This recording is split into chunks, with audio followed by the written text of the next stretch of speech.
જેમાં 5 લોકોની ટીમ હોય, ડોક્ટર હોય, રિપોર્ટ પણ કરી બેભાન હાલતમાં કોઈ એક્સિડન્ટ થયું હોય ત્યારે આની ઉપર આપણે લેવાનું હોય. આની ઉપર શા માટે લેવું પડે?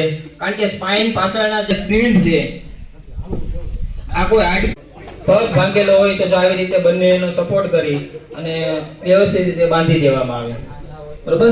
આ ના હોય તો ફ્રેક્ચર જે થયું હોય એમાં વધારો થાય અને બ્લીડિંગ થાય, ઇન્ટરનલ બ્લીડિંગ થાય અંદરની સાઈડમાં, એટલે વધારે ઇન્જરી થઈ હોય તો બેભાન પણ થઈ જાય પેશન્ટ. એટલે બેભાન થઈ જાય પછી તો તમને વચ્ચે આપણા ગળાનો ભાગ છે, ત્યાંથી લેફ્ટ સાઈડ આમ તમે કરો એટલે તમને ફીલ થશે. બધા મૂકો, સ્પીકરમાં રાખો.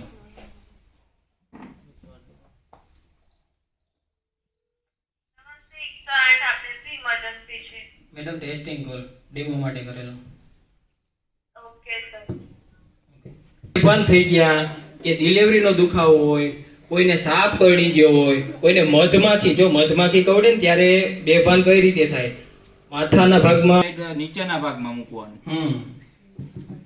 એમાં 30 દબાણ આપવાના. કેટલા? આવી નાના બાળકોમાં તો આવી પ્રેક્ટિસ કોઈને કરવાની નથી. પછી આ બે રીતે બે શ્વાસ આપવાના. બે શ્વાસ આપવાના.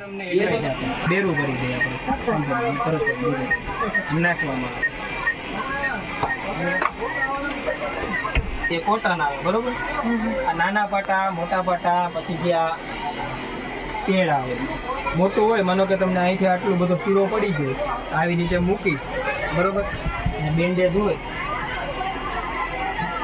બેન્ડેજ હોય, આવી રીતે શીરો પડ્યો હોય, બરોબર. આખો અહીંથી અહીં બધી કવર કરી લેવાનું, રાખી દેવાનું.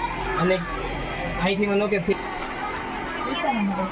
સક્શન આપણે માનો કે ઉલટી કરતું હોય, બરોબર, જાતે કાઢી ન આપતું, ઉલટી મોઢામાં આવે, બરોબર. બેભાન હોય અને ઉલટી થતી હોય કાઢી તો આપવા નથી, ત્યારે આવી રીતે કરવાનું, ખેંચી, બરોબર. આમાં કરવાનું. આની અલગ અલગ લાઈન